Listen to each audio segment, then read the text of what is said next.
Oh, the cheaper it is for workers to survive and reproduce, the better for profits. While it is beyond the means of any single capitalist to lower the price of labor power, it is something that they together can fight for collectively. Wait, am I doing the right one? Yeah, okay. Sorry. That's right. Yeah, so they can fight collectively, as we shall see. To reproduce workers requires more than making babies. It's a long process of child rearing, feeding, clothing, housing, educating, socializing, and disciplining. And the costs of this are the source of perhaps the most fundamental misvaluation worldwide: the market's treatment of women's work in the home. The daily work of rearing children, maintaining a household, and engaging in civic work, the unpaid slabs of work that feminists have called women's triple burden, remains unpriced worldwide. So this isn't just something that has gone noticed regarding the exclusion of women. It is also part of what has been their social, political, and economic degradation as well.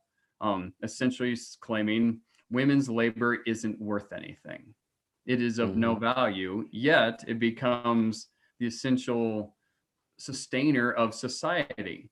That without the rearing of children, their society doesn't perpetuate. So I find it really ironic and tragic that our market economy and culture has essentially degraded women, saying their work is not of value. I know this is obviously relevant for you, considering your current position. So It broke up a little bit there, but I think I can answer that from what I heard. do I need to Yeah, repeat? so I'm assuming you're asking about how do I feel with like reading that from my perspective? Yes. Yeah, so because I'm a stay-at-home dad and have been in that role for the last year, I guess since January 2020. So yeah, it's interesting. Like I never thought about getting to the quote, thinking about babies in terms of like reproducing workers. Like in a capitalistic system, that's what you're doing. You're creating future workers for this market system. And so it's just interesting, like uh we have these stay-at-home parents who are raising and training the workers of the future, and yet they don't get paid for this at all. And overwhelmingly, this is where our society has placed women. And so as a stay-at-home dad, I'm starting to see the challenges that a lot of women face. And it's a role that you this is the role that they're put in, the role they have to play. I think, again, getting back to complementarianism, it tells you this is a role you have to play. And it's kind of funny, like for me, because like all the books or articles that I read about being a stay-at-home parent or about homeschooling, because we homeschool our kids, they're all like written to women. And especially the Christian resources, they're all about being a complementarian biblical woman. So I'm like, for me to learn practical advice from people who know about what I do, I'm learning about how to be a biblical woman, which I'm not even a complementarian. So it's just kind of funny.